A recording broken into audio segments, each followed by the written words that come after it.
L'âme doit être contrite de ses péchés, mais Jésus ne veut pas qu'elle s'attarde au passé. Les grâces extraordinaires qui m'étaient données par Jésus me laissaient dans une grande tristesse par rapport au passé et dans une peur vive concernant l'avenir. Ne sachant que faire pour réparer les dommages du passé, j'essayais des mortifications choisies de mon propre chef. Je demandais aussi des mortifications à mon confesseur, mais elles ne m'étaient pas toujours consenties. Toutes les pénitences que je faisais me semblaient insignifiantes, parce que j'étais incapable de changer le passé et que je ne savais que faire d'autre. Je me mettais à pleurer à la pensée de mes péchés passés. Je me tournais finalement vers mon toujours aimable Jésus. La peur d'être loin de lui me hantait, et la peur qu'ensuite il m'en coûte plus cher encore me laissait sans savoir vraiment quoi faire. Qui pourrait dire combien de fois je courais vers Jésus à l'intérieur de mon cœur pour lui demander 1000 pardons, le remercier pour les nombreuses grâces qu'il m'accordait et lui demander de rester toujours près de moi.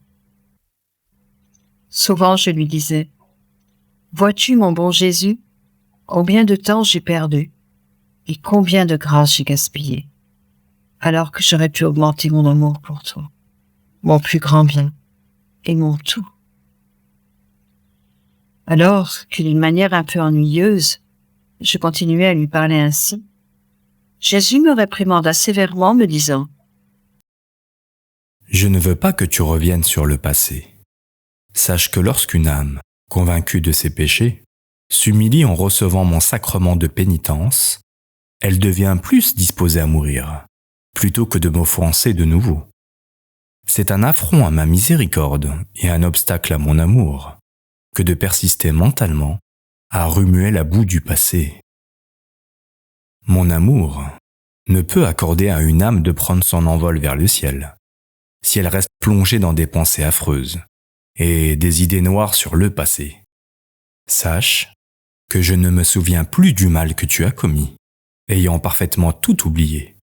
Vois-tu en moi quelque rancœur, ou même une ombre de mauvaise humeur envers toi ? » Et je repris, « Non, mon Seigneur, mon cœur se brise quand je pense à ta bonté, à ta gentillesse et à ton amour envers moi, en dépit de mon ingratitude. » Et il me répondit en disant, « Très bien, mon enfant.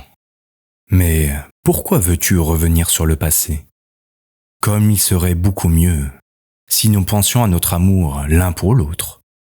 Essaie d'uniquement me plaire dans l'avenir, et tu seras toujours en paix. »